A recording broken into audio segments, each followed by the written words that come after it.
You're listening to the Rut Ambush Podcast. And here are your hosts, Chad Cottle and Tommy Engram.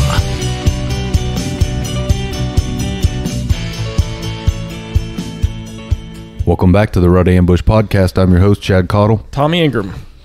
Welcome back, buddy. It's been a while. I've missed it. And I'm excited to be back. We got a lot to talk about today. Man, we have been missing in action. Yeah, it's been busy. I mean, we had the end of deer season. I was out there grinding it out, and so we got to talk about that a little bit. And then I had some stuff going on the farm, and now we're kind of gearing up for the next season, and so we're going to talk about all that today. Yep.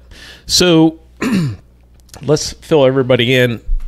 For me, I did not. My goal was to get some more meat in the freezer after the rut.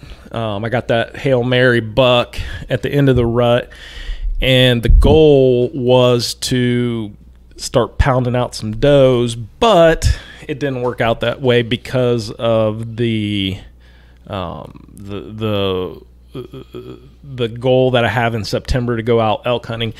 That was just a logistic nightmare as far as the amount of gearing up for that.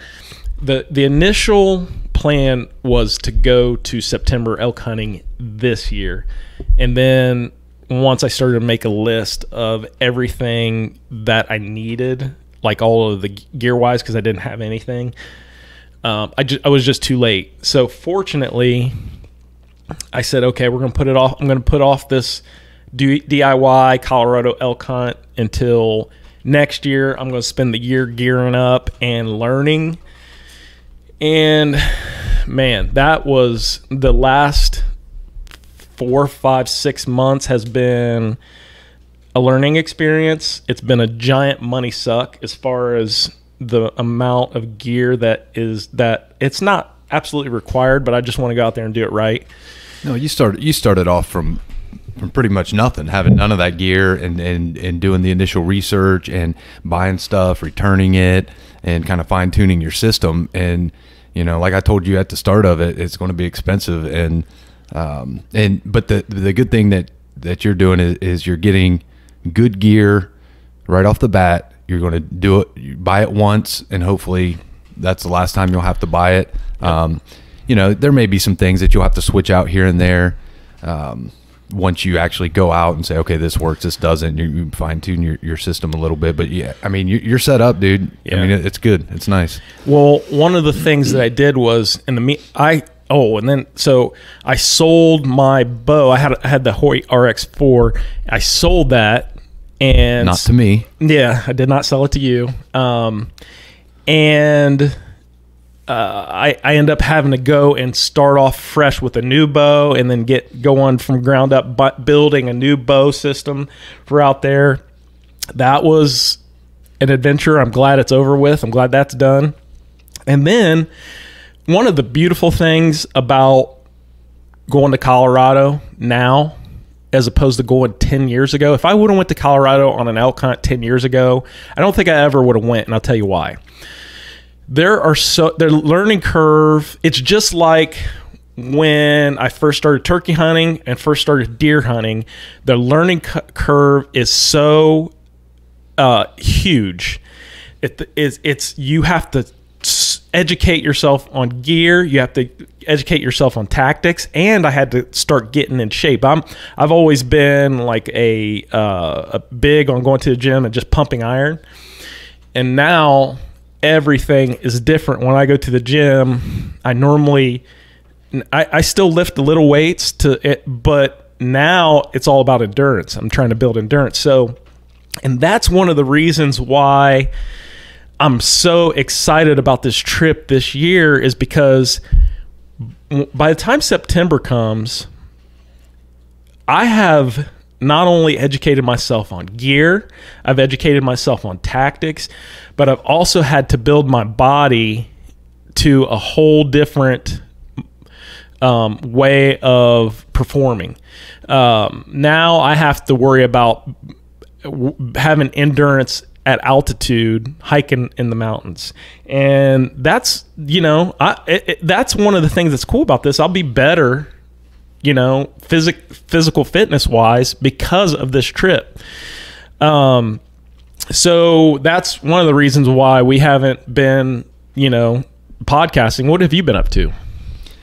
Buddy, a lot going on. Obviously, we finished out the deer season. I did get a deer, so I'll briefly tell you about that. So coming to the end of the season, at this point, I just want to get some meat in the freezer. I was trying for a buck all year, but so I had about 7 of them come in, and they were all packed pretty tight on a trail. It was over corn, and found the biggest doe, took a shot, and as soon as I took the shot, I had a button buck step right in front of it and smoked him, which I wasn't happy about. But hey, like you said to me earlier, it's meat in the freezer, and it's actually pretty good meat. I don't know. I think it's hilarious how much you're beating yourself up over. Because I hate shooting button bucks. It's not the first one I've shot. Oh my goodness. It's probably not going to be the last. It won't be the last. And I know everybody does it at some point. I don't know. To this day, the very first deer I ever killed was a button buck, and I don't think I've ever been more proud of a deer.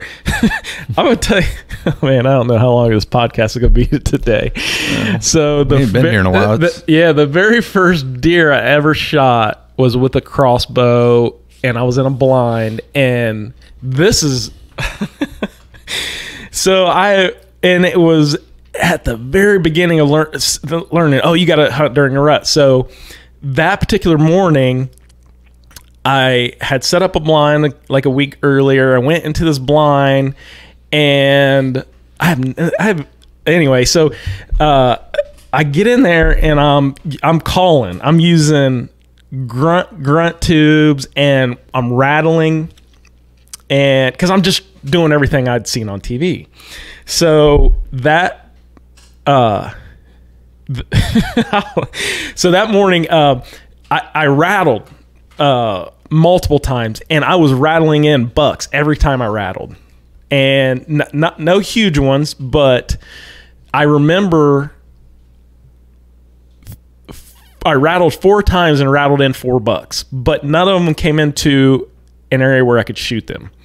They came in, they saw where my blind was. I didn't have it brushed in or anything. It was in a real conspicuous spot, and they saw the blind, and they didn't see any decoys or anything. So they kind of got wise, and they took off. Well, the very last time I rattled in this button buck, and I thought it was a doe. I didn't know any different. I didn't care. I just saw a deer, so I was happy. I saw it, and he came right into my very first deer I ever shot, man.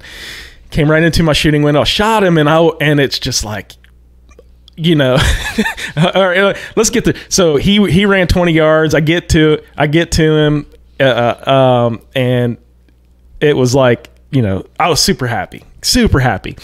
So I load him into the back of the truck. I'll never forget this. You know where my butcher is, right? Mm-hmm. I shot him. I'm almost certain I shot him on November 10th. So I load this sucker in the back of the truck. I take him to the butcher, and you've been to this butcher. Mm-hmm. You go down that long driveway. Well, that day there were literally trucks lined all the way up this driveway. You were proud of that deer until you pulled in that driveway. I was so proud. I was proud. I was proud of this deer, right? I'm like, got my chest all stuck out. I shot a deer, man. So as I get in line, I jump out of the truck because everybody's out talking, and there's a guy there. He didn't bring any deer in. He's just looking at all the deer that had been brought in. So I go up. I didn't know what to do. So I was going up to walk up into the butcher shop. And as I'm looking into each of the trucks, there are like monsters. Yep. I mean, like a monster deer. Every truck had and I got this German Shepherd in the back of my truck. And oh my God. And it still didn't hit me. I was like, I still got a deer. I will never forget the look on this guy's face that was going and looking in the back of the trucks of all these deer, just like seeing all these big bucks, and then him looking in my truck and seeing this little. He was so disgusted that I had brought this deer in, because I mean, I literally, if I knew what I knew now, I could have butchered this thing myself for in 10 minutes, and you know, chopped them up, put it in the fridge, and you know, put them in some butcher paper. But man, hey man, it's meat in the freezer. Yeah, it's good meat. Yeah, and then when I got him back, I thought, okay, I know this is a little deer. When I got him back, I'm thinking that I'm just gonna get just a little bit of a little bit of meat to fill up a small cooler. Well, I told the guy I wanted roasts, steaks, and burger. So the butcher calls me back, and I go, and it's an hour and a half drive to go pick up this meat, and I take a big cooler down there. Well, I'm like, oh, this is gonna be plenty big enough. Well, I took a big Igloo cooler. That button buck filled up the whole Igloo cooler full of meat. Right. And I was like, holy crap. So this was well before I had really gotten into eating deer all the time. And that deer sat in the freezer for a couple months until I started cooking it. And then once I started cooking, I was kind of amazed at how good he tastes. I mean, I think the first thing I cooked were steaks, and I was like, and I'm actually a pretty decent cook, especially on the grill. So, man, it was on ever since. I mean, dude, yeah. I think you should be happy. Absolutely. And the wife was super grateful because she actually doesn't care for buck meat. Yeah, I mean, it's a little more gamey, and you know, you get that young button buck and tender meat. I mean, yeah, it's good. And like you said, it fills up a lot. I mean, you get a lot more meat, you know, and I'm field dressing this thing. I'm like, good Lord. Like, I'm not getting anything out of this. And like you said, quite a bit more than I thought. But so the first time I shot a button buck, I took it to the Amish, and I had the Amish busting my balls over it. Really? Yes. I mean, it was all in good fun, but you know, he's making fun of me saying I shot Bambi, and those guys are actually pretty funny. You get to know them. So you said they're gamey. See, I haven't noticed that, and I'll tell you why. I haven't either. She does, though. This is something that I think a lot of deer hunters don't know, and I think it's real important to say. Deer fat tastes terrible. If you're eating venison and you're eating the fat, you have to educate yourself on the difference between beef and pork fat and venison fat. We're talking about organic grass-fed venison. They don't have that sweet fat that pork and beef have that have been eating grains and corn and stuff like that. So, number one, educate yourself on the taste of deer fat, because it's my contention that every time someone eats venison and they say it tastes gamey, I think that the vast majority of the time it's because of the way it was butchered. If your butcher doesn't trim fat from the venison when they grind it, they grind that fat, the venison fat, into your grind, you're going to get that gamey taste. And so what my butcher does is he trims all my fat off, and then he infuses it with beef fat, because he's also a beef butcher. Mm-hmm. And one more important thing that is, you have to educate yourself on aging your meat. So right now I took a back strap out of the freezer, and it's in my fridge, and it's been aging it's been in there for 10 days. I haven't touched it. I will not, because my butcher normally I tell my butcher to let my deer hang for a week to 10 days. He didn't do that. He was too busy. So now when I pull my meat out of the freezer, I don't touch it. I let it sit in there for a week to 10 days, sometimes 2 weeks before I ever start cooking that meat, because the aging process for venison it's super important. People think, oh, if it's in the fridge for 2-3 days, it's going to go bad. If you trust me, people, I'm going out west, and I plan on killing an elk, and as long as if I cool that meat down really quick after I butcher that elk, and I hang it from the trees on the right side of the mountain in the shade, I can let that meat stay out there for days hanging, and all it's doing is aging the meat. So please get on YouTube and just type in aging venison, and there are dozens of videos on how to age it in the fridge, age it in coolers. And so when I pull my buck that I killed this year out of the fridge and start cooking those steaks, I can't tell the difference. I can't tell the difference between a young doe, button buck, big buck, because that meat has been aged. So that's real important for people, for the actual table fare of venison. Yeah, I'm with you. I mean, I can't taste the difference either, but she, for some reason, is real finicky about it, but she has real sensitive taste buds, I guess. But well, to this day, the best venison I've ever had was this steak that she cooked. the backstrap? Yeah, over your house. Oh, yeah. Man, that was... Yeah, that was like a good one. That was like a gourmet meal right there. That was awesome. Oh, yeah.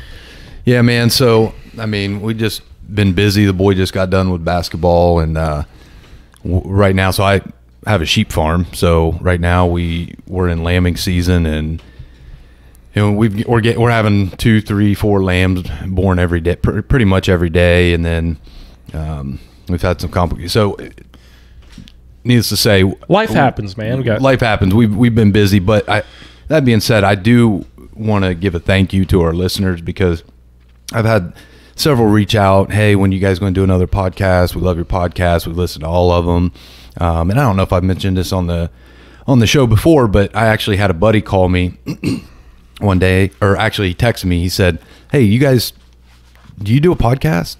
Or he said, "I didn't know you did a podcast." I'm like, "Yeah." I was like, "Did somebody tell you about it, or did you just, happen across it?" And he's like, "Well," he goes, "me and my buddy were traveling up to one of our properties, and he told me," he's like, we listen to podcasts and stuff, and he's like, "Hey, listen to these guys. They're from Ohio." And then he started listening to us. I don't know. That's just kind of a cool little thing, a guy that I work with. And then all of a sudden he realized it was you. Yeah. And then obviously he heard the beginning of it and heard my name, and then heard my voice, and he's like, "I know those guys." So that was kind of cool. But like I said, we just appreciate, we haven't been here in a while. We haven't, we've been busy. We haven't had a chance to, we said from the start, we're going to do this podcast as something fun. Because we like to talk about hunting when we have time to do it. We're not going to stress ourselves out with it, and life happens. And, so we want to apologize for not being here. Yeah. But we want to thank the people that have reached out and told us how much they enjoy the podcast, how much they enjoy listening to it. So, I mean, that means a lot. Yeah. So the thing is, it doesn't mean that both of us don't. I wake up every day, go to sleep every day thinking about hunting. And there is a time where you got to do the transition. Right now, I've left deer season behind me right now. And because it's over, and the weather's bad right now, so I won't be doing a lot of setting stands until it warms up just a little bit. It was 21st of February right now, or something like that. Yeah, February 21st. Yeah, and so we got 8 inches, foot of snow on the ground, and ice, and So right now, I'm thinking about turkey season. So when it starts warming up a little bit, I will start getting down there, because the plan is to continue working on stands year round, because I want to start working this year. So the goal is to kill a buck out of a stand, elevated stand on my property. I want to get out of the blind this year. I'm still going to hunt out of a blind, but I'm going to be in an elevated stand because I'm going to film it. We're still going to be on YouTube, but the reason why we're not on YouTube right now is because of all the gear that I've had to buy for this. It had to get postponed because I had to get everything ready for September. So we're still going. The plan for this spring is this: we're still going to be working on our deer stands. You have a plan for your spot. I think it's going to be a great plan. I have a plan for like 2 or 3 elevated stands that is going to require several days of work of cutting shooting lanes, putting the stand up. They're going to be platform stands for my what do you call it? Your saddle? My saddle. Yep. I'm going to be, and then but I have to have everything ready to film out of it. So there's that, but then shifting gears to turkey season. And when I first got into turkey hunting was just a bridge to get back to deer season. It was something I could do. Because back then I was bow hunting turkeys. And it was like, oh man, I can still shoot my bow. I can still hunt. I can still get out into the woods and on the farm. I had no idea because when people first told me, oh, you should hunt turkeys, they're fun, I had no idea that I would enjoy it. I enjoy turkey hunting more than I ever enjoy deer hunting. I know, it drives me crazy. Yeah, that's my this year I'm actually going to West Virginia. I think opens a week before we do, so I'm going to buy a West Virginia tag. I already found the national land that I'm going to hunt, West Virginia. So I'm going to that week before we start in Ohio, I'm going to go down to West Virginia and try and fill a tag there, so I can get a jump start on turkey season. But man, especially if you have land that you can hunt where there are birds, that's a whole lot of fun. And it to me, it's more fun because it's less stressful. It is there's less prep. Yes. In a sense. Well, there's less prep because turkeys can't smell. Right. So it's not as tedious. Correct. Prep. Yeah, and they're not as sensitive to noise. So they're not sensitive at all to smell. They're not as sensitive to all that much to a lot of noise, not unless you're yelling about politics in the blind. Who you been hunting with, buddy? And they're just, you can just get away. You can go out there. Like I plan on bringing the Jet Boy out there in the blind and cooking up some, Mountain House out in the blind, or we were bringing, Burger King out there every morning, Burger King breakfast and French toast sticks. Yeah. Smashing Burger King breakfast and, just sitting there BSing around. And, I'll cut that out. Yeah. So, that's just a more fun to me than having to sit there in 100% predator mode and hardly breathing and got to watch every movement. Can't step on a twig. Your chair can't squeak. If a whole flock of turkeys walk into the field and you move a little bit in your chair and your chair squeaks, they don't care at all. If you're in a blind, they are all about movement. It's a good change of pace when you go from deer season where, like you said, you're in predator mode the entire time you're in the woods and everything has to be 100% on point, and then you can kind of relax. It's almost like you can relax a little bit, and you can have a little bit, let loose. I don't know if that's the right word, but let loose a little bit when you're out in the woods enjoying a hunt. Yeah. And you still have to get your first bird, and man, I think once you hit your first bird and fill that first tag, you'll get the bug too. Oh, I enjoyed it. I loved it last year. I mean, I had a blast every time I went out, and I'm looking forward to this year for sure. I just haven't reached your point of liking it more than deer hunting yet, but maybe you're right.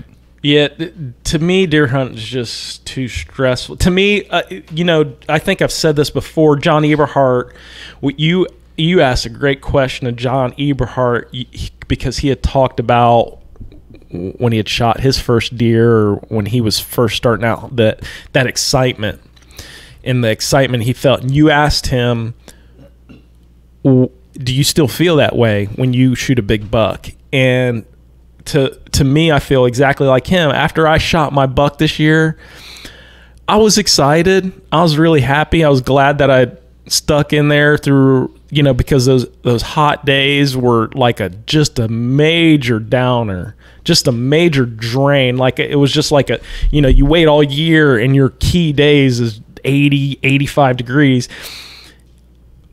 But then when you actually shoot one, you put an arrow in one and you think you put a good shot on him and you actually see him laying there, you go find him, he's actually laying there. It wasn't like the first time I shot that button buck, that excitement. It was just like, man, it was just relief. And that's what John Eberhardt said. He's just like, now it's just like I accomplished the mission, and you're relieved that you got your tag filled, because everybody's got this pressure on you to get it done every year, and you put this pressure on yourself. I don't like that anymore. I just want to go out and have fun, and eventually I want to get back to, that's one of the reasons why I like watching that show Red Arrow with Kip. I can't remember his ever watch it? I don't think I've ever seen that. Red Arrow, he's awesome, man. He puts a lot of pressure on himself, and Waddell puts a lot of pressure on themselves, but they go out there and you could tell they're having fun. And it's more about enjoying the experience. And my personality, I have a hard time in getting out there and enjoying the experience when I'm deer hunting, because I'm so laser focused on, I got to kill a mature buck.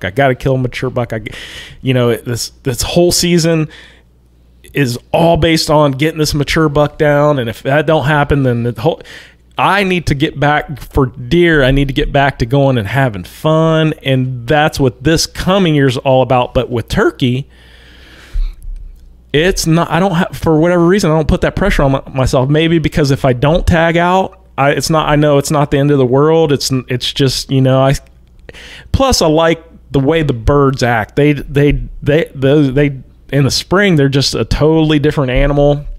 You haven't really been out there on a day where it gets crazy in that field. Mm-hmm. And when you see that, it's like, holy cow, I didn't know they act this crazy. They act so, the testosterone builds up just like them in the spring, like the bucks do in the fall. So that's because right now they're flocked up. Even the mature male birds, they're still in flocks. But as the testosterone builds in the spring, because of then they go by the rate of change of sunlight too. It's just they're opposite of opposite seasons. As April comes in, they start breaking up, and the big birds, they'll do the buddy system sometimes too. Especially, I've seen two big mature birds together, but you won't see big flocks of them. So, but when their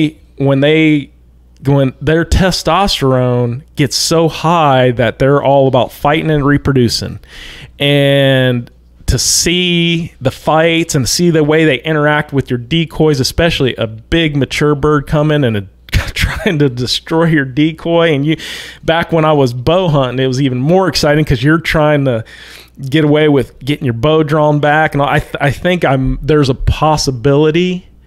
Now that I got my bow dialed in, I might revert back to a bow for one bird this year on my farm. So after you tag out with one, then maybe. But I don't believe. No, man, not for the first one. No, because it's more of a challenge. It's a way bigger challenge, and there might be a day I'll give you my shotgun. And I might just say I'm taking the bow this year, because this is the year where if I don't tag out, I don't tag out. I mean, I haven't put that pressure on myself that, I got to kill 2 birds this year. That how you get 2 birds, I got to kill my 2 birds. I have literally had seasons where I didn't tag out because I refused to pick up a shotgun, and I had just as much fun, if not more, those years. I was missing birds left and right. They were ducking my arrows like the Matrix. I wish I could have filmed those, because they would have made great. People wouldn't believe that. I mean, I emptied my quiver one day. I had 5 arrows and a hen and 2 2-year-old. This was the last day of the season. 2 2-year-olds came out, and when you shoot at a turkey out of a blind, especially with those shoot through screens. And I was shooting long distance. They were like 22 yards or 25 yards away. They just weren't committing to my decoys. The hen was right up on me, but the two they were not jakes. They were fully developed fan birds, but they weren't real mature. I shot at both those birds at least twice, and they just didn't realize they had been shot at. And I think I'd already killed one bird that year early, but I was trying to get my second tag filled, and I missed. I remember going out after I didn't hit anything. I remember going out in the field trying to find all my arrows, and I was just shaking my head, just like, I can't believe this. I think that following year is the year I was like, I went and bought that shotgun. I was like, but now that I've had the shotgun experience, shotguns make it way easier. I mean, especially a shotgun I have in the system with the choke and the TSS rounds. I mean, if I see a bird at a long distance away, they're done. Like if I just got to see them and they're done. But it's a little different with the bow. So maybe I want to add that excitement back this year now that I have a bow all set up and everything. So we'll see. Yeah, I mean, going back to the pressure thing, and I can see where you're coming from with that, and where people in the industry have that pressure. Eberhard was talking about it, and even though we're a small blip on the radar, when it comes to be part of the hunting industry, we are, I guess, in it, and so we have listeners all over the country, all over the world for that matter. So we kind of put that pressure on ourselves, right? That we teach this certain system of deer hunting that is. We've preached that is better than anything else out there, and so it's almost like it seems like our system is a guarantee, which it's not. And we've talked about that before, but so that puts added pressure on us to produce, and I think that's where that relief comes in when you finally kill that buck, and and you're excited, but it's more of just a sigh of relief that you finally get it done. And I think we put more pressure on ourselves than other people actually do. But yeah, I mean, I'm right there with you. I still enjoy it. It's extremely fun for me. I love being in the woods. I've always been that way, my whole life. I'm an outdoors guy. So just being in the woods is fun for me. But then, having a podcast where we talk about how to kill deer, and then how to kill mature bucks at that, and then you don't go out and get it done. It's almost like it's almost like you feel like you're preaching a lie, even though we're not, right? Well, it's a hard thing to do. Number one, it's extremely hard. It's a hard thing to do. I felt a lot better when because they're still posting a lot of rut videos. Once they get these videos filmed, they're these deer hunting videos. Filming is just part of it. Then you got to go and post-production and produce the videos to actually put it on YouTube. So a lot of these videos are just now hitting YouTube, and it's so funny how everybody talks about that. I mean, all over the country, it was that heat wave. So everybody knows there's key days where the rut really kicks in their area, and it seemed like everywhere was affected by that 3-day heat wave. And it's funny that now all these videos are hitting YouTube about the 2020 rut. So many people are talking. I feel vindicated a little bit, right, that we're not the only ones that are talking about it, because I've seen probably a dozen or more videos of people talking about how that heat wave shut everything down. But the days afterward, people were knocking them stiff. Like they were, I mean, I want to say was it the 11th or 12th is when the temperatures went back down to normal. And there were people just tearing them up. And that's kind of frustrating for me, because I think there was a couple days that I took some time off because I was so, I don't know, whatever happened. I was tired or whatever. But I think, well, and another thing, I want to go back. You said that we talk about our method being the best. I would say more that we can, whatever you're doing, whatever your plan is, adding rut functional to your method is going to increase your chances. Right.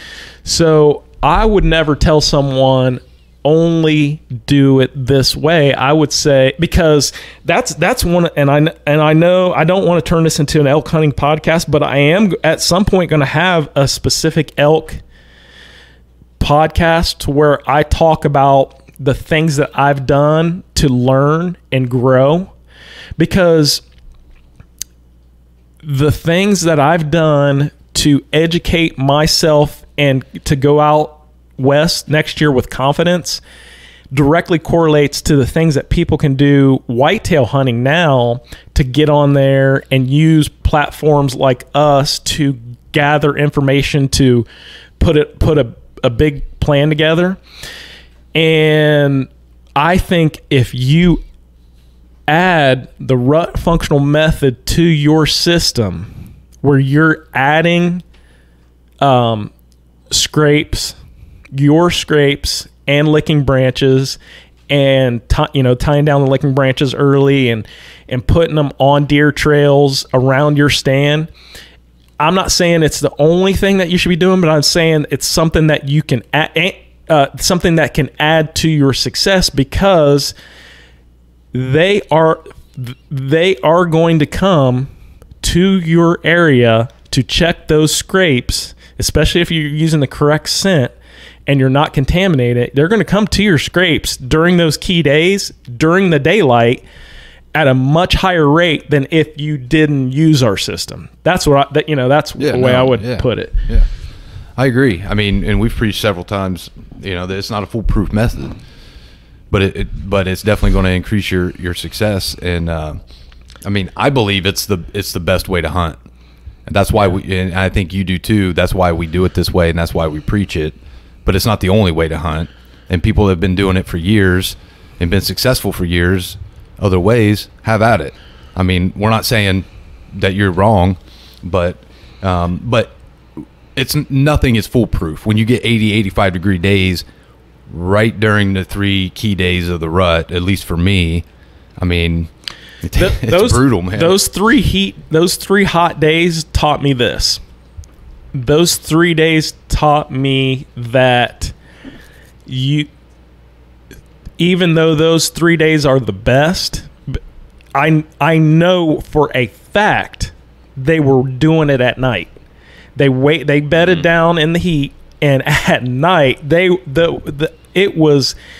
I've never heard anything like or saw anything like. So I've talked about it before. I camped that one night, and the woods were on fire. There were deer running everywhere. And then the couple days that I did hunt, when it was hot and I left my farm at dark, I mean, there were deer, bucks chasing does everywhere, and it was just like, oh, it's still going on. Yep. It's 100% still going on. They're just not going to expend that energy during the heat of the day. But the thing it did teach me is, if you have inclement weather during those 3 days, extend yourself. Be in the woods directly afterward. And it also taught me, watching those videos on YouTube, extend those days to later on in the week. I fortunately had that whole week off, because it's still going on. Like, you still have, and thank goodness I talked to Jerry. Jerry said, well, you got 7 days. You remember that. Don't. You got, I always say the 3 key days, because I don't ever go much past those 3 days, because I normally tag out pretty early. But because of that heat wave, I had to extend it. And so it gave me the mental fortitude to actually continue going back out there. Okay, it's still going. It don't just shut down. I still got a few days until they completely lock down. And I've conditioned myself to say, if I don't kill by the 15th, they're locked down on the 15th. Well, that wasn't the case. The 15th, that morning, was, man, there were deer going everywhere. It was good. It was a good morning of hunting, and I saw a lot of people on YouTube that killed 14th, 15th, 16th, and 17th. I don't know where they were in the country, but if you're in the middle of November, yeah, they're going to start locking down with does, but remember that doe is only in heat for 24 to 48 hours. He's going to tender. He's going to try and protect her from other bucks for a period of time until she's not receptive to stand anymore, and then he's on to the next one. When he's on to the next one, guess where he's going? Right back to his old haunts, hitting those trails, hitting those scrapes, and it's just an instinct to hit back those scrapes to find out who's been there, get his scent deposited, and bam, you're there to capitalize. And I think one of the things that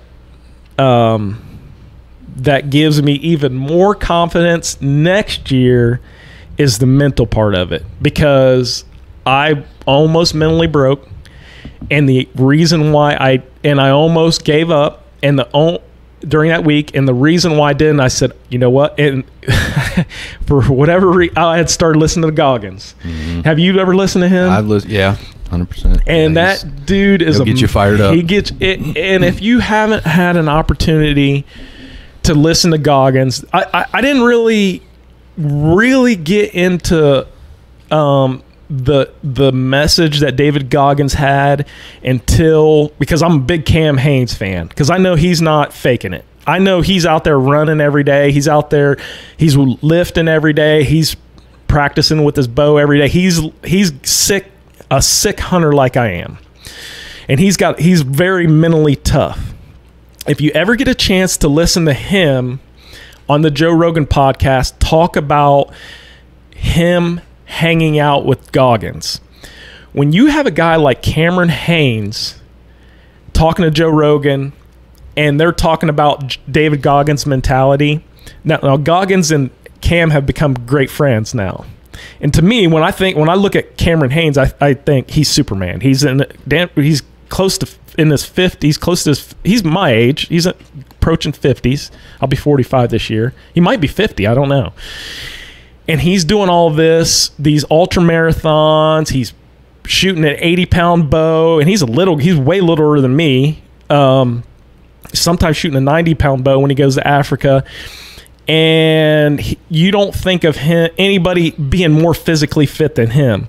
When you hear about him training with Goggins, and he now says Goggins is the real deal, and he inspires me. Cam said that to Joe Rogan. David Goggins inspires me to be better and to have a tougher mindset. That's when I started listening to Goggins, and it just so happened that couple weeks prior to the rut, I had been diving deep into Goggins because I had to start training differently because of my endurance for the September in the Rocky Mountains. One of the things he kept saying was, you're your own worst enemy. Your mind can either be your best asset or your worst. If you give up, it's because you were mentally weak. And I that morning I was totally defeated. I was mentally weak. I said to myself, the weather's too bad, and Goggins popped in my mind. I was like, wait a minute. This is my last day of my vacation. I know I've already said this on this podcast, but it bears repeating that now going into this coming season, I know that the people that are successful, a vast majority of them, it's not because they can shoot a bow better than you. It's not because they have better tactics than you. It's definitely not because they have better deer hunting property than you.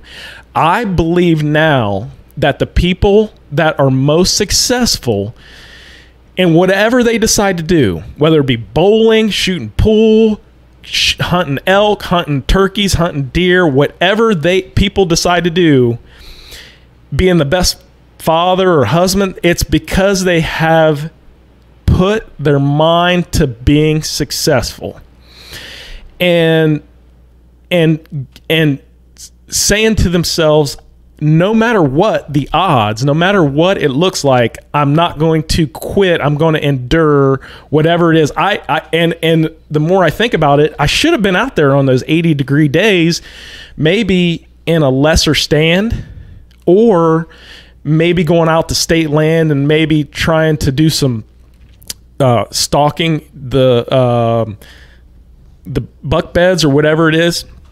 I should have been out there more this year, maybe closer to using the mornings and evenings instead of the just hunting the mornings and evenings, and not just not going, which I did. I should have used my time more efficiently. And another thing is, I realized I thought I was in shape, but I was sapped.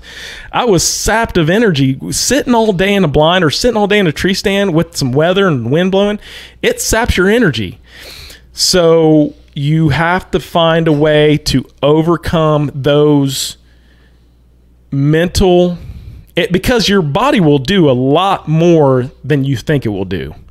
You just have to put your mind to it. So coming into this turkey season, this elk season, this deer season, because I've trained myself mentally to not break and not give up, with the tactics and with the not putting pressure on early and with all that other stuff, I'm even more encouraged and more confident going into the season. Like I know I'm rambling, but I'm gonna say one more thing about elk.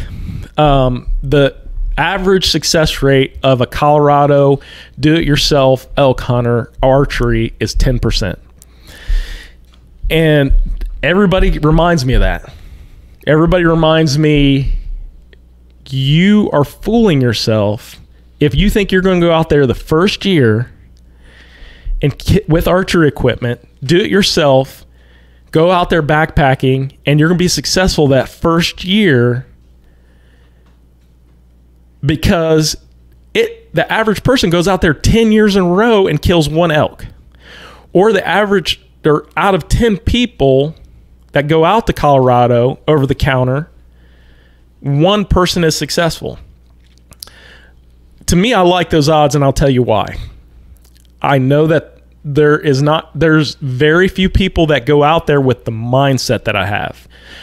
I'm going to go out there, if I can stay injury free, I'm going to go out there with my endurance, my physical endurance high, because I know it's hiking in those mountains at altitude is a whole different ball game. So I've been on that stair stepper. That normally when I go into the gym, there's nothing I do that seems hard. Jumping rope, running on the treadmill, getting on the elliptical, getting on the bike, lifting weights. I've actually been swimming in the pool. That's a little difficult. It's a little challenging, just because it's a different aerobic. I think it's anaerobic, whatever it is. That's a little more challenging. But there has nothing been more challenging than getting on the stair stepper. Like 25 minutes to 30 minutes. That I feel like I'm going to die. I'm drenched with sweat. So I'm building endurance. I'm building my technical knowledge, and I'm building my equipment so I can go out there and stay dry, prevent from getting hungry, and prevent from getting cold. As far as like my layering system and everything. So, and then I'm shooting my bow. I'm going to be shooting my bow all through the spring and summer. Now, my mindset going into Colorado, I don't care that only 10% of the people. I said this jokingly. I know people are going to think I'm a jerk when I said this. I was in the bow shop, and they were working on my bow, and they were like, "Oh, you're getting ready for Colorado." And one of the guys in the bow shop said, "Oh, he's like, you seem pretty confident." I was like, I'm gonna kill an elk in September. He goes, "Well, that's what everybody thinks." He said, "Most of the people that go out there don't kill an elk." And I said it jokingly, but I was kind of serious. I said, "Yeah, but they're losers." And I was kind of joking, but I kind of was serious in the sense that I am not going out there for a hiking trip. I'm going out there to kill an elk, so I'm doing everything to prepare, but I have the mindset that it's going to suck. I'm going to be tired. I'm going to be wet. I'm going to be cold sometimes. I think there are people that go out there, they underestimate the challenge. They underestimate the amount of knowledge that you need to actually go find the elk. They get trapped. They set up these elaborate base camps where there are no elk, and they go and they hike out, and there's no, they're stuck in this one spot, and they can't find elk. So, and they're stuck there for a week and a half or 2 weeks, and they're not mobile. They don't continue moving until they find elk. I'm going out there really confident because of my mindset. And I think your mindset, that all applies to turkey season. It applies to whitetail deer season. If what you're doing is you're not successful, remain positive. Don't refuse to lose. Refuse to say, refuse to give up. Continue saying, okay, I'm gonna try something different today. I'm gonna go somewhere different. I'm gonna stay out there just a little longer. I'm gonna persevere. So that mindset is kind of big to me, and it's given me a lot of confidence, not just for turkey and white-tailed deer, but as a first-time elk hunter. With these odds stacked against me, I'm going out there with a high degree of confidence. I'm coming back with elk meat. So yeah, no, and you always try to take things to elk hunting. So I'm going to circle it back to why we're doing this podcast. Now I'm messing with you, but I think that we learn every year that we go out in the woods. I don't care if you've been doing this for 2 years or you've been doing it for 30 years. We learn every year. We learn new things. We learn new tactics. And so what did we learn this year? We learned that we've got 3 to 4 key days for the whitetail rut. And what I've learned, and you speak to it earlier, is maybe we need to have a contingency plan. We've never had to do that before because we've never had 80-degree days on, in the first or second week of November where we've needed a contingency plan. But you mentioned it before, maybe we need to go out, have a plan to go out to public land, to go out to state land and hunt those mornings or evenings so we're not blowing out our stands. We didn't plan on doing that because we didn't plan on the weather. And you made the point earlier that we preach those 3 to 4 days of those key days of the rut. But one thing we've always talked about here before is weather changes, right? So big drops in temperature, and is always a good time to be in the woods. Well, if we're going to get an 80-degree day in November, we know it's not going to last that long. It's a freak thing that's going to happen 2-3 days, and then we're going to have a plummet. It's going to drop 30 degrees. It's going to drop back down into the 40s and 50s. Great time to be in the woods. So the mistake that I made this year is my vacation from work extended, I think, 1 or 2 days after the key days. Well, when I had to go back to work, it was still warm. It was still hot. Whereas if I would have extended that vacation a little bit, I know that temperature drop's coming. Mm-hmm. So what did I do this year when I filled out my annual vacation? I took the entire month of November off. I took 30 freaking days off. Okay, because if that happens to me again, I have the front end of the key days, and by God, I have the back end of the key days. So I will be in the woods. I have that contingency plan because I've learned from this year. We've never had that before, but now I know. Yep. Right? So, like you said, learn. It's a mindset about being out there, and I don't fault you for not being in the woods when it was 80 degrees. Yes, you could have had another plan to go to state land, but that probably wasn't a good time to be in the woods.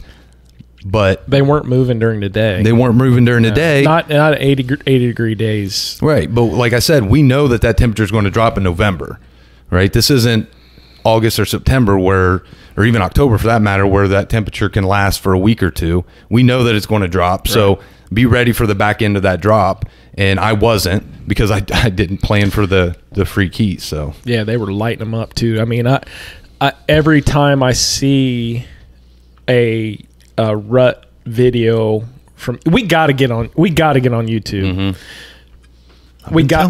I know. I just spent so much money on this gear, man. And then I still got to buy this computer, but we got a lot of gear to buy to get on YouTube and do it video editing, do it the right way. Yeah. We don't want to half-ass this stuff, and so we're going to do it the best we can. But it's I don't really want any notoriety or anything. It's just going to be fun. It's just going to be another project that'll be it's challenging and all that stuff. But seeing these rut videos after the temperature drop, the deer went back to, especially because they had to be bedded down a big portion of the day because of the heat. They had to do all their business. They've already got their winter coats. Yeah. But when that temperature dropped back down, man, people were just, I mean, I saw more people killing bucks on the 15th, 16th, and 17th. Which in our area is after the key days. Well, it's during lockdown here. Right. Yeah. Exactly. And more this year than you'll ever see on any YouTube years, because of that little extended period of the heat wave. But like you said, when that temperature drops, you got to be back in the woods, because they're going to go right back to changing over to that daylight activity. They've let their guard down. That smells in the woods. The estrus is there. They know it's about on, or if it's not, if they haven't locked down with a doe, they're going to go they're going to go find one. And man, so I'm glad you got all that time off in November. That's cool. I don't know that I'll take, because I'm going to I've already taken time off for turkey season. I'm taking 2 weeks off for Colorado, my elk trip. I don't know that I'll be able to take that much time off. Hopefully I don't need it, but I'll at least be able to take the time off that I need to get it done. So if it's a week and a half, 2 weeks, whatever it is. Be strategic about it. Plan your vacation around how you hunt. And so if you're a rut functional hunter and you hunt the key days, maybe it's better to take, if you can only get a week off, maybe it's better to take, because in my opinion, you need the day before the key days off, because you need that time to mentally prepare your equipment and you make sure everything's squared away before, and you can. You really should be doing that year round. Like you see right now, I got my closets all set up to where, because half my problem most of the time, not now because I'm actually organized, but half the time I got to find my stuff. I got to find, like, I have my calls all discombobulated. Well, you just moved too. Yeah, well, my apartment got flooded. Some guy. That's another reason we have not been on here. I didn't say that. I'm gonna tell a story real quick. I was in my former profession. I was a light sleeper. I was always on guard. Now that I'm not in that profession anymore, I'm in the medical field. I'm a lot less stressed all the time and all hyped up. So when I go to bed and I go to sleep, I sleep like a baby. And it's been a little over a month now. I was sleeping and I heard this loud crash and my apartment shook. And it was in the middle of the night, 1 o'clock in the morning, something like that. Well, anyway, long story short, I go back to sleep, but then I'm kind of woken up a little bit by hearing loud water running. I get up, I see all these police lights and fire engines lights and all this stuff. I get up out of bed to look out of the window, and I'm knee deep in water in my bedroom. Somebody had crashed into my apartment building, knocked out the power, and hit a water main, and my entire apartment flooded. They crashed into your apartment building, but specifically your apartment. My apartment. Right. He went into both of my I had 2-bedroom apartment. He crashed into both of the closets into my apartment. And when he hit the water main, the water flooded into it's flooded my entire apartment. Long story short, I had to move a bunch of my gear got ruined. Yeah. Like that's another reason the podcast I had to restart with all the new podcast. I mean, I had to file a claim, and we had to get all new podcast equipment and all that other stuff. But now that so that's one of the reasons why we've been kind of out of commission. And that whole time, I'm trying to move into my new place, get all my stuff back together, getting all my gear for September, and so, but we're back up and running now, so we're good. Yeah, so that sucked. That was rough, man. I mean, I woke up in the morning and had a missed call from you. Right around when it happened. Yeah. And so I immediately called you back, and I think I texted you, "Are you okay?" And then you told me that. That was pretty insane. I didn't know where I was going to stay, and by the time I had gotten up out of bed, I called my maintenance staff. My maintenance staff came over like right after I called them. I left a message, and he goes, we didn't know you were here." And what do you mean we? And he goes, they take me over to the apartment complex office, and everybody's in there. And when I walked in there, everybody looked like I was like a ghost, because they were like, "You were home?" And I was like, "Yeah, I was home." And they were like, "Why didn't you come out?" And I was like, "I went back to sleep."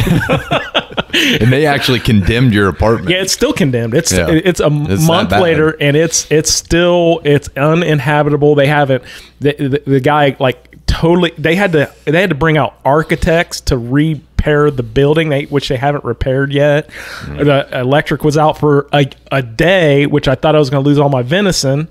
What happened? They end up getting the electric. I think that's why you call me. Yes, that is why I called. It is why I called somebody to save this meat. Yeah, because I still had my whole buck in there, hadn't started eating them yet. So, but fortunately that night, my apartment complex has been awesome.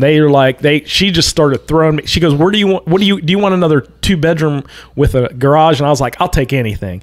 So she just started throwing me keys. And that night, I was literally walking around my apartment complex, going in all these empty apartments, trying to figure out where I wanted to take the stuff that hadn't been ruined.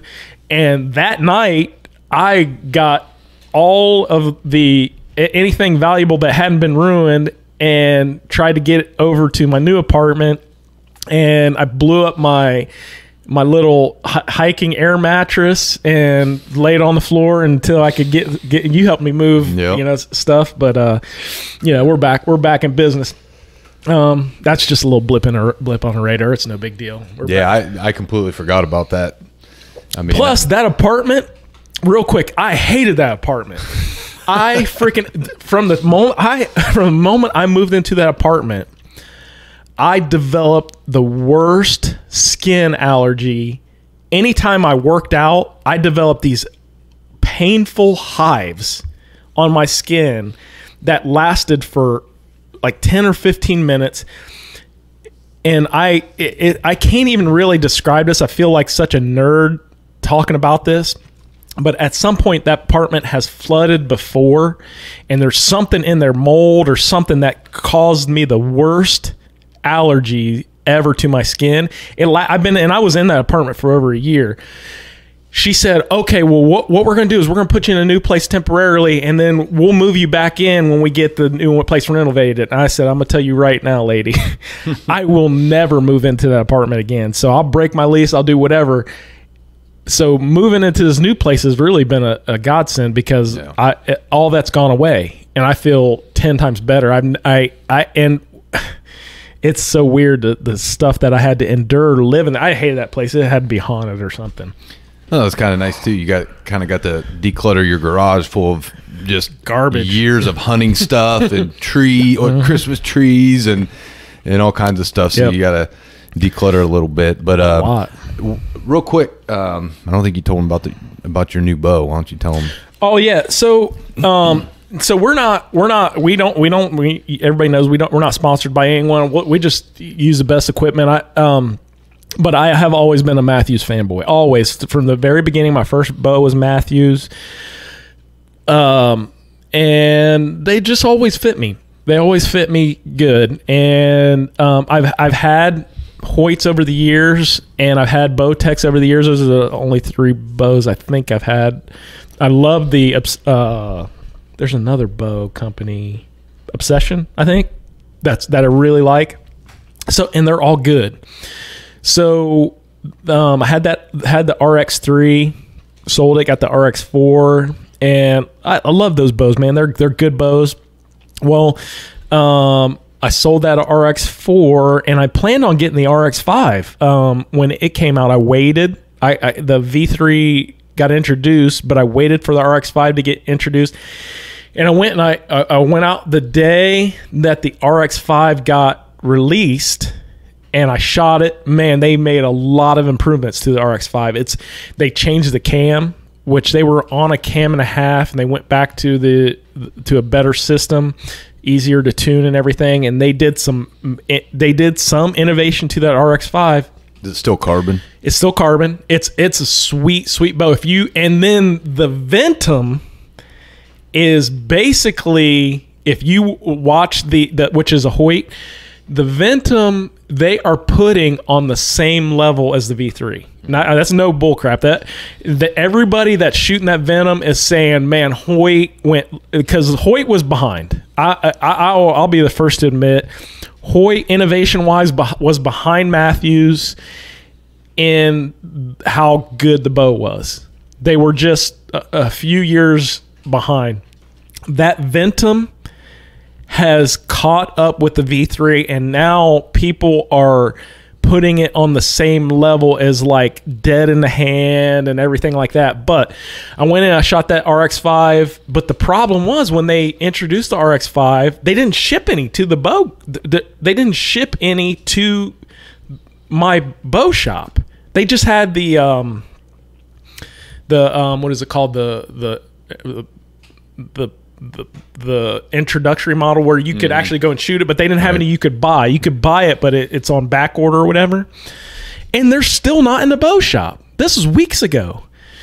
So that day I shot the RX5, loved it. I could tell it's definitely a better bow than the RX4, but like I said, the RX4 wasn't there. So I was like, all right, it's been a couple years since 3 years probably since I shot Matthews. Prior to that, I'd shot Matthews for years and years. Prior to that, I had all of them.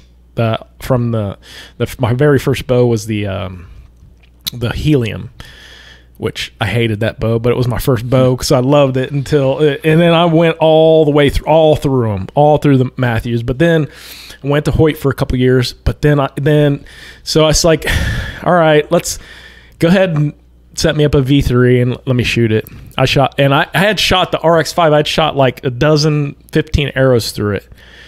And the draw cycle was the best draw cycle of any bow that I ever shot. Even the bow I currently bought. But they set me up with the V3. I shot one arrow and I was like, that's my bow. I'm back to Matthews, and man, so I've got it totally dialed in. I got the Total Archery Challenge in June. We've already registered for that. And that's basically going to be my dress rehearsal for September, because that's the perfect dress rehearsal. You wear your pack. We were able to, last year they canceled the Total Archery Challenge, so me and my buddy, they refunded our money, but they let us get on this early registration. So this year we were able to register early for Total Archery Challenge, and we were able to get the very, very difficult, there's I think Prime course, the Sitka course, and the knock-on course are the long-range courses where they only start at 70 yards, and your longest shot is 120. And you're hiking through the mountains doing these shots. So it's going to be my dress rehearsal and then you're hiking through the mountains doing these shots. It's so much fun. It's like a big party in the evenings. We already got a place to stay and everything. So I got this thing dialed in. I got the sight. I've got the brand new tight spot, the two-piece, it's called a pivot quiver. It's all dialed in, ready to go. Got my Tommy Hog on there, which I'll never shoot another sight than Tommy Hog. That's just my sight, and it's ready to go. And it's shooting darts. I got I will talk a little bit about the arrows another time because we're running a little long now. But if you ever get a chance to look at Josh Bomar's video on building arrows, he has a hour-long video. It's every piece of information that you need to build the perfect setup. My setup is I do believe that FOC is a big factor in penetration. I believe that total arrow weight is a big factor in penetration. So I ended up building my arrows out of the Black Eagle Carnivores, and I put 100 grain inserts up front. So I had to, in order to do that, when you put that 100 grain insert up front, the more weight you got up front, the stiffer the arrow it has to be. So I end up going with a 250 spine arrow. Long story short, I built these arrows, and they were perfect for when I had my RX4 and I had a drop away Hamsky rest. They're perfect length for my arrow and my broadhead setup. But now that I've got the integrate rest on, my arrows are just a little bit too short for my broadheads. So I am going to actually have to build. Now I can still shoot my field tips on with those. So I'm good all through the fall and spring, the summer and fall to practice with those arrows. But when I go in to screw on my broadheads, which I'm not going to change my broadheads. I'm just a QAD Exodus guy. It's just what I'll always shoot.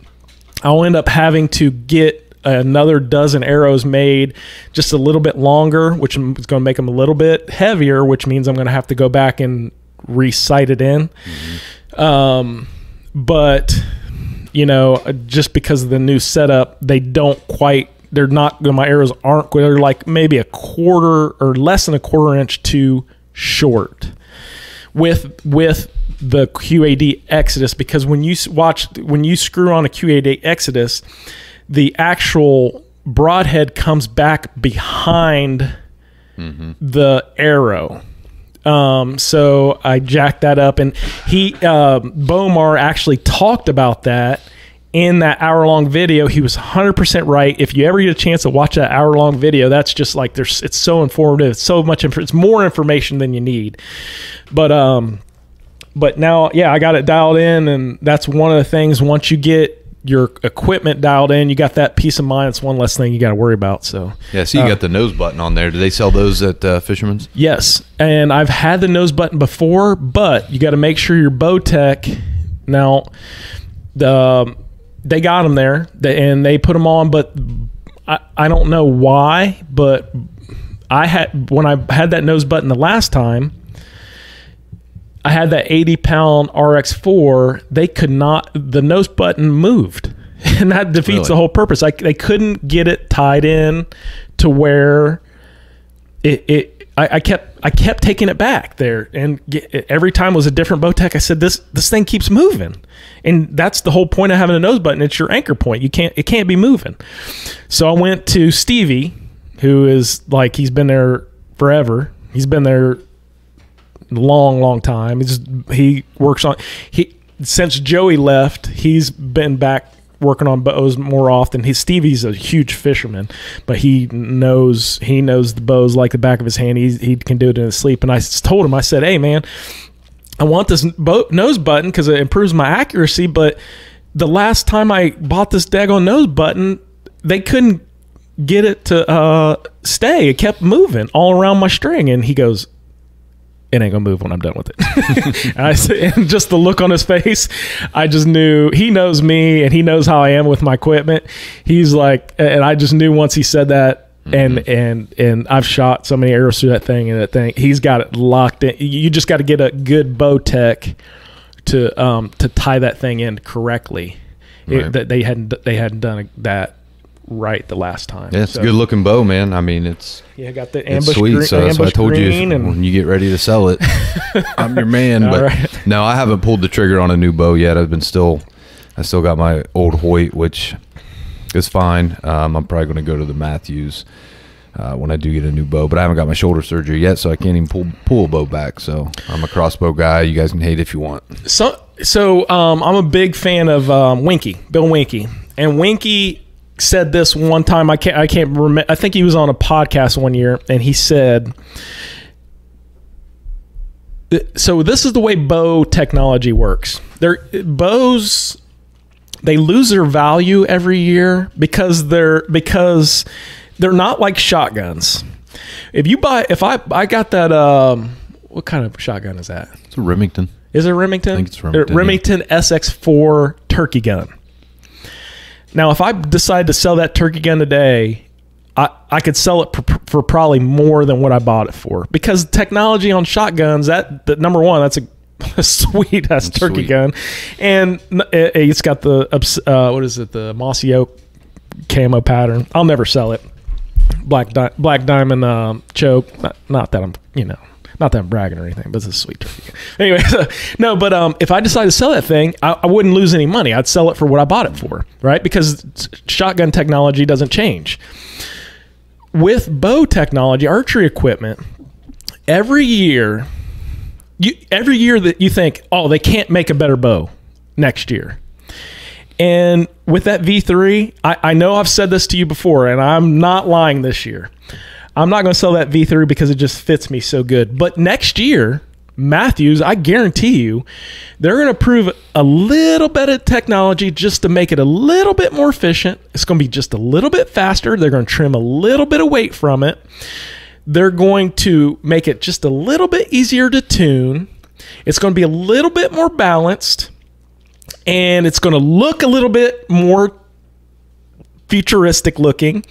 They're going to add some colors. And so just about every year, I would say they add about 3. Now they got to shave so much. They're trying to get the bow to be more efficient, right?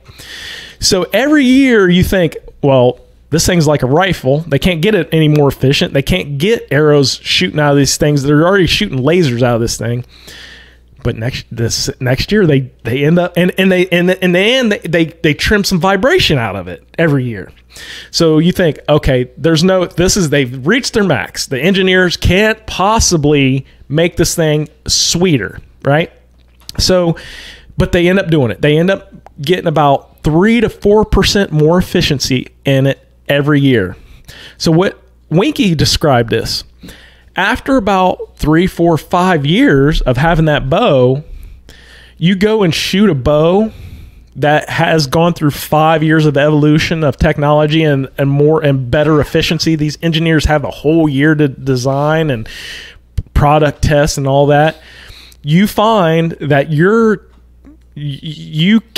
the shooting experience is way better. It doesn't mean you're still gonna be able to kill whatever you want to kill with your technology, but the shooting experiences is, I mean, you draw it back and you have to put less effort into getting so much more power.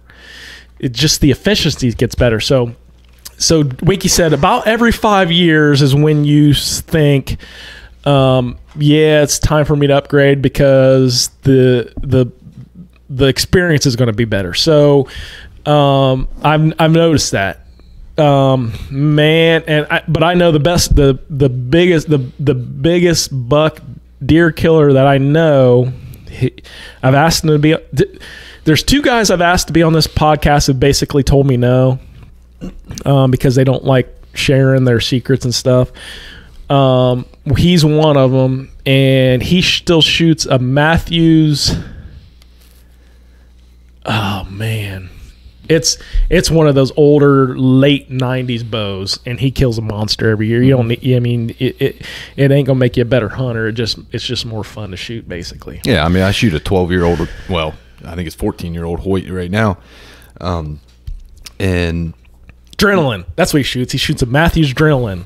And when he talks about that Adrenaline, It's old bow. he talks about it like it's like the It's his baby. Yeah, he'll never shoot anything else. That's his baby. And he showed me pictures of, I think, 10 Boone and Crockett's on a wall, and they're monsters.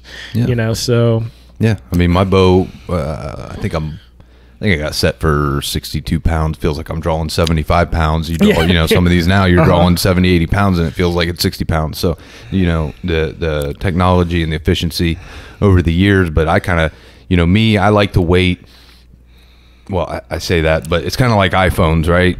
So every year they come out with a new iPhone, and there's just a little bit better, a little bit faster. But That's I like to wait till analogy. the big jump comes. You know what I mean? Like I'm not. I mean, you buy a bow almost every year. I want to wait till. I like you said, every 5 years or so. When you take that 3% jump every year, and then then you're 15, 20, 30% better. Then I'll go buy a new one. I remember when the Triax came out, and when that Triax came out, it was like. That was a big jump. That was a huge jump right there. And I had I think the year before that was the Halon 32. I had that bow. I had the Halon 32. I didn't get the Triax because it was too short for me. I just don't like short bows. So I boycotted Matthews. I think that's the year I went to Hoyt, the year that Triax came out. And then after that, they started coming out with a long version, a short version, everything.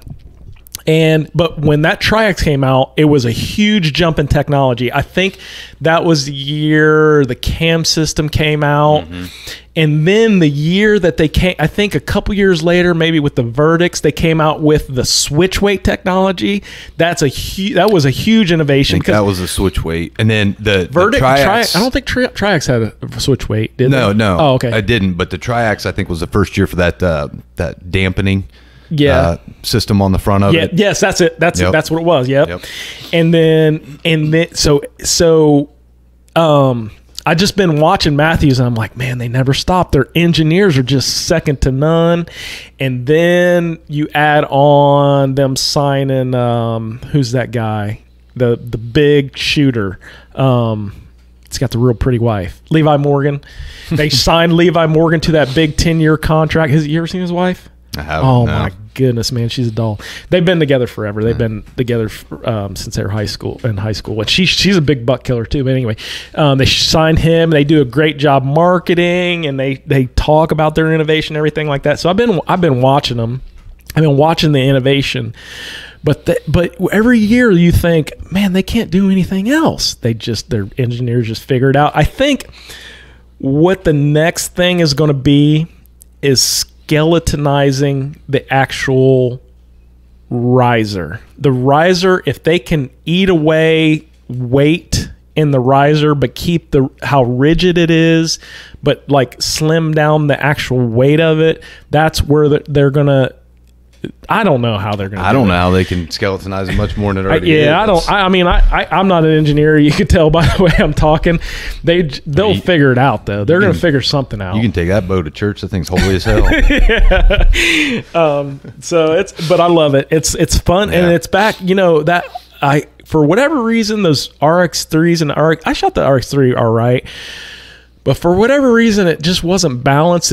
I fought with it on the 3D courses, and it just wasn't like, it didn't feel home to me. Now when I take that V3 out, man, the pin just settles right where it's supposed to be, and it's home.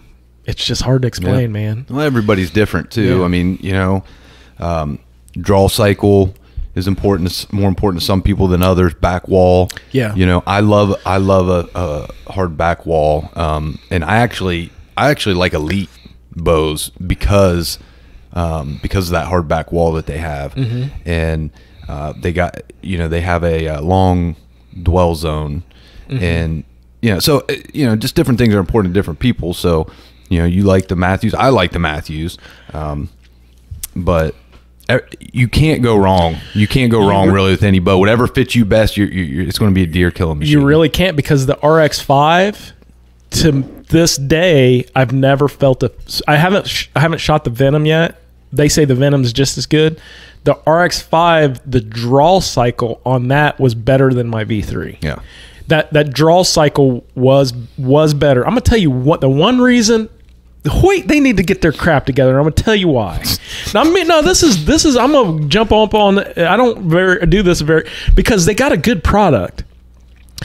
I would have bought. I was gonna buy that RX-5.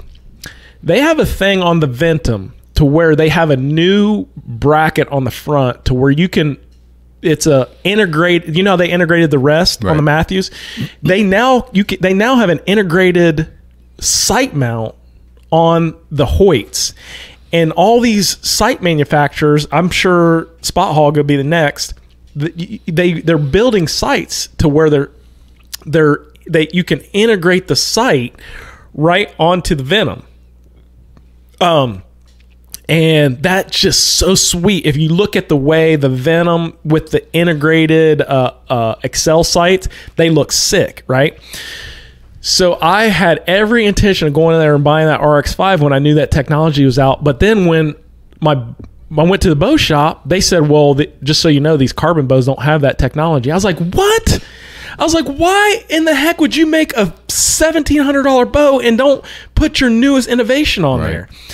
Well, come to find out, they do have it. You just got to pull something off of it, and then there's a bracket that is mounted onto there where you can integrate. But they didn't tell the bow shop that. They didn't find out till days after I'd bought my V3, which I'm glad I bought my V3. I'm not regretting it. But they didn't. Hoyt needs to get their stuff together. They need to get some shooters onto their team.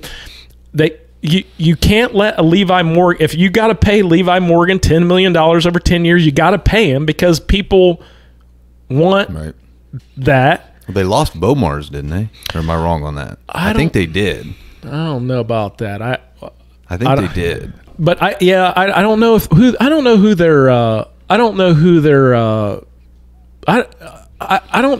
Bomars are kind of weird about who sponsors them. You know what? The last time I saw, I saw a video that he put out between the RX-4 and the Matthews, and he ended up picking the Hoyt. Right. He put them neck and neck.